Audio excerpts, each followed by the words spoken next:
you're a tech guy like me, which you probably are, and you're following this channel, or you're interested in tech, you may have some old machines sitting around in your garage like I do. I have an old desktop that's like way past its prime. Got it back in 2010. But there's still parts of it that still operate and work, such as the RAM sticks. Actually, no, forget I said that. I didn't repurpose them for anything. But like the hard drive that's in there, still good, still functional, probably might be on his last leg, but it's not even in operation at the moment. But what about the CD-ROM drive? You know, that's built in there. That's still good. You can still play CD-ROM disc, DVDs, it can still write. So what do you do with that? Because if you have a tower like mine, or maybe you just have a laptop, and you have no way to run CD-ROMs or anything like that because, darn it, they don't come with it anymore these days. Everything's digital. But if you're like me, and you still want to utilize that technology, how do you repurpose it? I got the solution for you in this episode of AJ Tech. Yourself beverage, sit back, relax, and let's talk about how we're going to repurpose an old DVD/RW drive.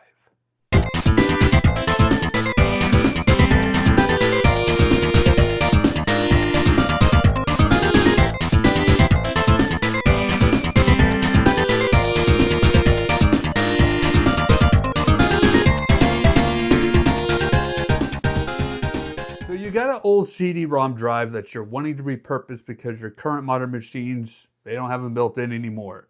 So what do? Let's make them external. How are we going to do that? Simply by purchasing one of these. This is the NexStar DX2. I believe that's a 2 at the end. It's basically an encasement for an internal CD-ROM drive that you can pop into this encasing right here, plug up the SATA cable behind it, the power cable, plug it up into the outlets that it needs to go, and it's operational. And we're going to demonstrate that on today's episode of AJ Tech. But let's kind of talk about the specs on here a little bit. It is USB 3.0 external enclosure for SATA Blu-ray/CD/DVD drive. I know that's a lot of words. I just call it CD-ROM drives because they're basically disc-based. And they play either DVD, Blu-rays, or whatever. Now mine does DVDs, mine can write, it does CDs as well, and CD-ROMs. So I don't have no Blu-ray on this one. It'd be nice, it would be cool, and maybe I'll just up and purchase one. But I don't think I will, because I watch it on the TV and a Blu-ray player, which half the time, to be quite honest, streaming has got me spoiled. I don't know about you guys, but streaming has got me spoiled.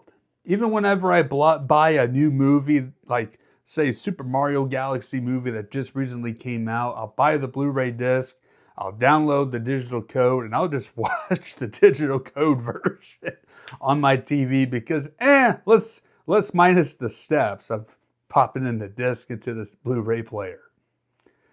But anyways, back to this thing right here.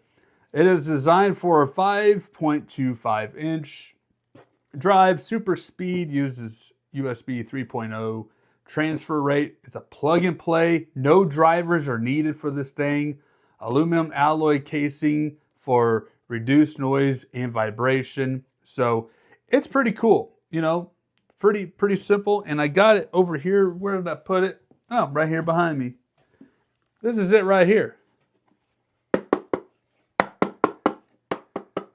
You'll need a screwdriver, of course, because you'll screw some parts in there, but pretty much you just slide it in. You'll slide it in. You'll plug up the cables from this side because this part does come off, and you'll be able to plug in your cables. And there's a power switch. Don't be like me where you first tried to set this up and plug it in. You got the power AC adapter plugged into the outlet. You got your 3.0 plugged into the computer. But it ain't kicking on. Well, don't forget to flip the switch, you idiot. So let's put it into action. All right, so we're down here on the floor where my desktop tower sits. I've put the CD-ROM drive up here. We are going to plug in the USB 3.0 cable, which is already plugged into the back of the desktop. I tried in the front port. And, well, that was actually where I forgot to flip the switch. Reminder, don't forget to flip the switch. And then I've got the power adapter right here already plugged into the outlet. So we're just going to plug that in the back right here. And then, of course, make sure the switch is powered on, which it is, because I just heard it light up. So as you can see, you got a light on here right now. I already have a disc in here that we're going to practice with. I'm going to open it up here. So as you can see, it opens up and it closes. So it kind of raises this up a little bit more, just kind of show it again. So there it is. It opens up. The disc is in there. It is, yes, Sonic the Hedgehog SAT AM series, the volume, disc 1, that we're going to be testing out for this video. Now, normally I would, OBS this, but I don't feel the need to OBS studio this one. We're just going to keep rolling with the iPhone here.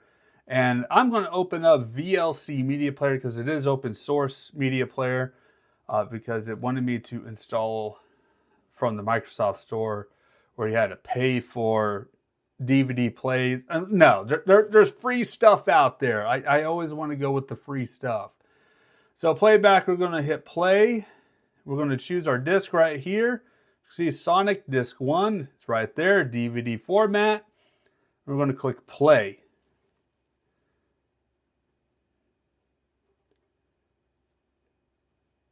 Give it a sec.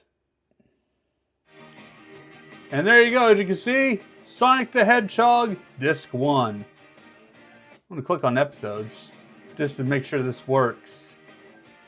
You got the pilot episode. I don't like that that's right there. Oh, it goes away.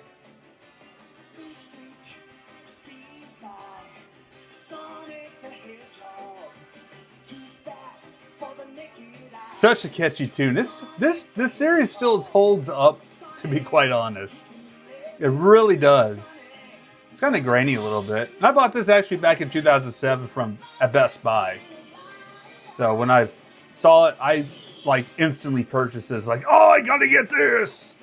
All right, we're gonna stop there because I might already get copyright flagged already just for playing that. But that's pretty much it right there. I don't get paid for any of these videos. I do this for free.